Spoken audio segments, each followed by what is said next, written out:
When we're asked what our faith is really all about, it's sometimes so difficult to try and find the words to sum it up and to make it kind of understandable.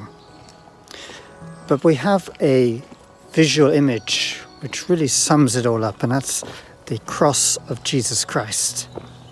That simple wooden cross, that shape of the cross we make on ourselves several times during each day, really is the summation of our faith. It really captures the practice of our faith, the cross of Jesus Christ. You see, the central bit of Jesus' teaching for us in how to live life is to live life in such a way where you die before you die. The visual image that Jesus uses is to be somebody who carries their cross, who picks up their cross. He says who denies themselves and carries their cross. And the cross is that visual picture of dying before we die.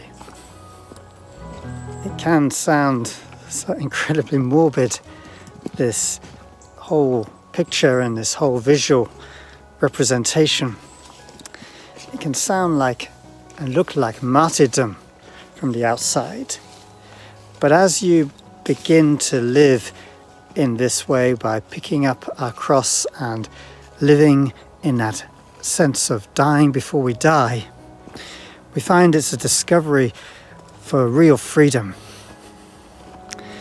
Because why the phrase dying before you die is helpful for us, it reminds us that at the point of death is where we get our perspective, where things that really matter, and the things that are just by the way can be just left, because the onset and the approach of death brings such perspective.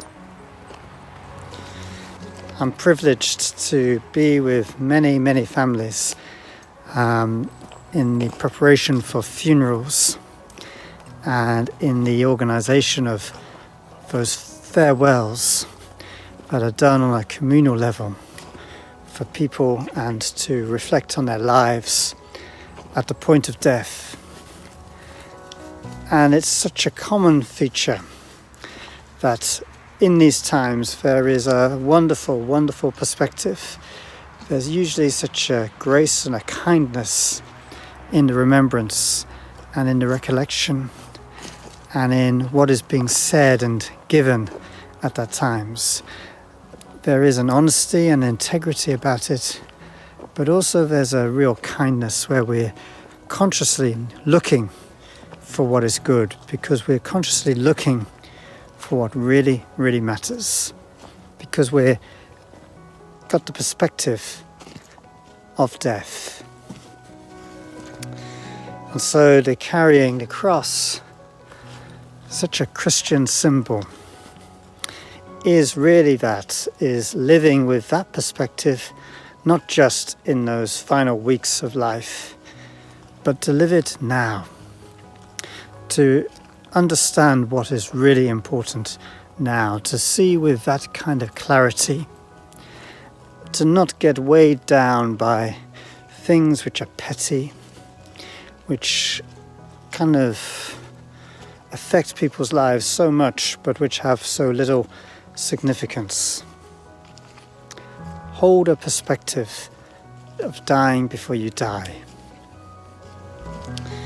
And Jesus teaches us that in order for this to become the lens through which we live our lives and see everything, we just have to have a conscious willingness, a risking of losing, of not always having to have the final word, of allowing life to unfold, to appreciate what is happening around us and what is not in our control, to allow that to be, letting others be the people they're meant to be, putting down the need to manipulate situations and to try and order things so they work out according to our agenda. This, I believe, is what carrying our cross, dying before we die, is all about.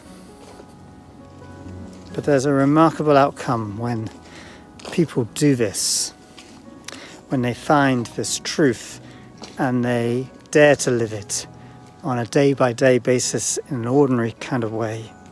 It affects individual lives and affects then community lives, and it affects the national makeup of a place. Because we learn and embody what it is to love. St. Paul in Romans chapter 12 calls to each of us that our love be genuine and real. Well, coming from this place, coming from this perspective, this is the place where love really is real. This is the place where we can honestly bless those who cause us to be fearful, when we can go the extra mile, when we can rejoice in hope, we can truly be patient in suffering. It can be a naturalness in us. Why? Because this dying before we die, this carrying of the cross, has become such a habit of our everyday lives.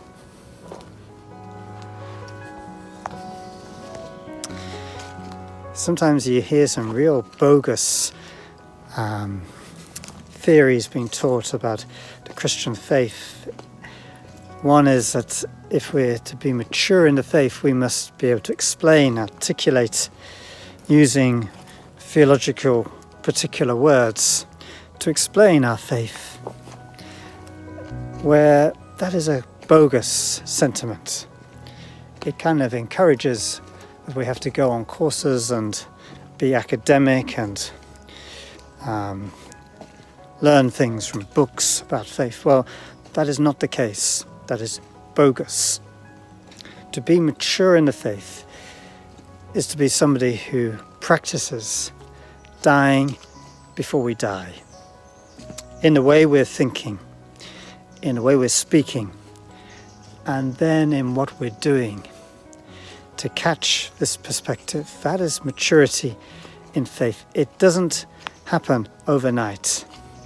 We practice it and make it our conscious decision to be willing to go this road, day by day by day, whatever the season, whatever the circumstance, to pick up our cross in the name of Jesus.